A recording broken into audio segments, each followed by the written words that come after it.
మీ business ఏదైనా మీ ఊర్లో promotion చేయాలంటే అది సుమన్ టీవీతోనే సాధ్యం. ఇప్పుడే సంప్రదించండి.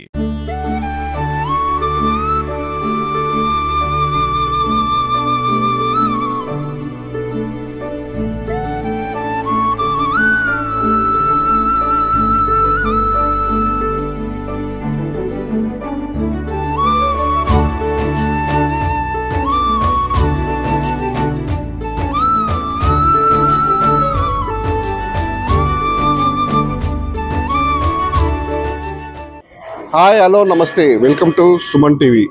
పెత్రమాసం అని చెప్పేసి ఒక నాడుంది, మనకి పూర్వీకుల కాలం చూస్తుంది.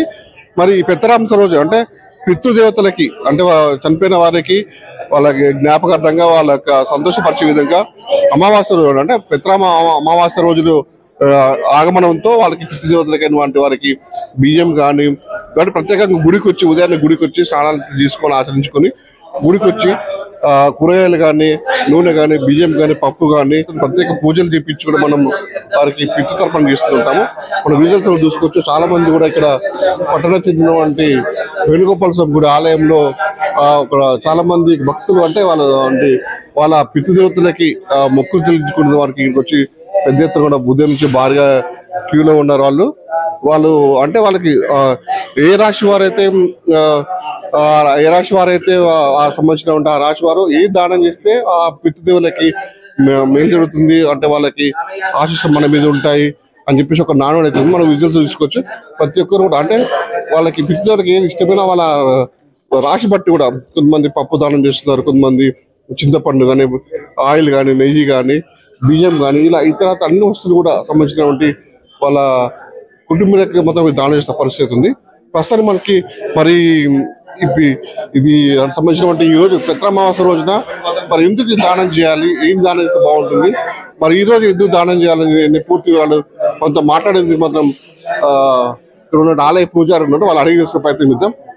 స్వామి చెప్పండి, మీరు పిత్రమావాస రోజు ఏం దానం చేస్తుందో అంటే ఎందుకు అసలు ఇలా ఈ రోజు విషయం అయింది అసలు? జై శ్రీమన్నారాయణ. ఈ భాద్రపద పౌర్ణమి నుండి పితృపక్షాలు ప్రారంభమవుతాయి. పితృపక్షాలంటే ఎవరైతే మన పెద్దవాళ్ళు కాలం చేస్తారో వారి తృప్తి గురించి గాను వారికి మనము నిత్య నివేదన ఎలాగైతే చేయలేం కాబట్టి, అలాగే కొంతమంది చనిపోయిన రోజులు గుర్తుండవు చాలా వరకు. అటువంటి వారికి ఏం చేస్తారంటే ఈ పితృపక్షాలలో వారి పేరు మీద దానాలు అనేది చేయడం అనేది శ్రేయస్కరం. ఇది శాఖాదానం. శాఖాదానం అంటే మనమైతే ఏదైతే భోజనం చేస్తామో పితృదేవతలకు ఏదైతే ఇష్టమో పదార్థాలు, ఆ ఇష్టపద పదార్థాలు బ్రాహ్మణ స్వరూపకంగా వారిని భావించుకొని వసవ, రుద్ర, ఆదిత్య అనే ముగ్గురు అంటే కాలం చేసిన వారు, వారి తండ్రి గారు అలా 3 తరాల వరకు తృప్తి పడేలాగా దానం అనేది చేయడం అనేది శ్రేయస్కరం ఈ పితృపక్షాలలో. ఎవరైతే ఈ పితృపక్షాలలో ఈ యొక్క శాఖాదానాన్ని చేస్తారో వాళ్ళు సాక్షాత్తు గయలో, కాశీలో పిండ ప్రదానం చేసిన ఫలితం వాళ్ళకి వస్తుంది. అందుకే ఈ పితృపక్షాల సందర్భంలో ప్రధానంగా భోజన సామాగ్రి బియ్యము, పప్పు, కూరగాయలు, చల్లా చమరు అలాంటి ఇవన్నీ కూడా నిత్యము ఒక వ్యక్తి ఏ విధంగా అయితే భోజనం చేస్తారో ఆ భోజన సామాగ్రి పెద్దవాళ్లకు సమర్పించాలనే భావనతోనే ఇది చేసే ప్రక్రియ.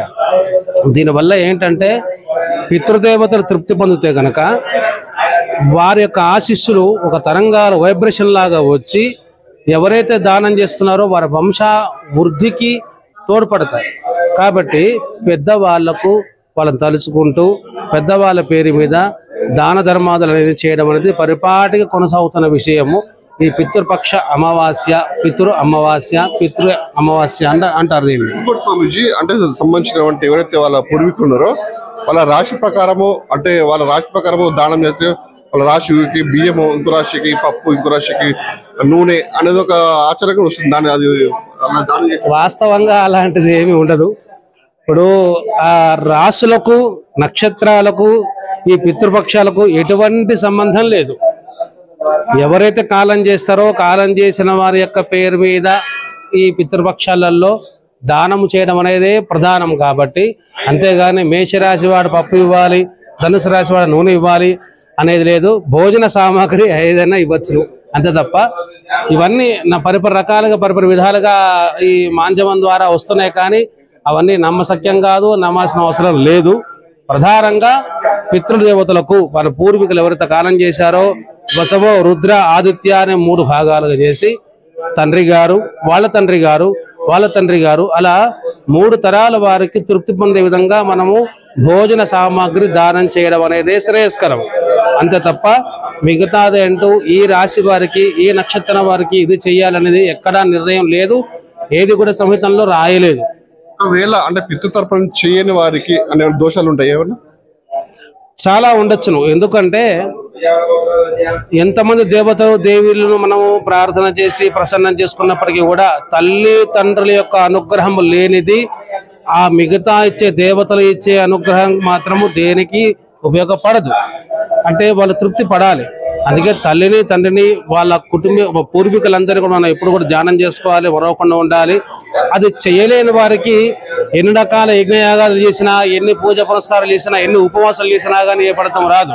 కేవలము మాతృదేవో భవ పితృదేవో భవ అన్నది అనలేదు పెద్దవారు. కాబట్టి మొదటి నుంచి పరంపరగా మన తండ్రి గారు, తాతగారు, ఆ ముత్తాత గారు వీళ్ళు గనక తృప్తి చెందారో నా వాడు బాగుండాలి, నా వంశం బాగుండాలి, వాళ్ళ కీర్తి ఉండాలి, సంపద కలగాలి అని వాళ్ళు దీవిస్తారు అక్కడి నుంచి. కాబట్టి ఆ దీవెన గురించి అన్నా మనం ఈ యొక్క కార్యక్రమం చేయాల్సిందే.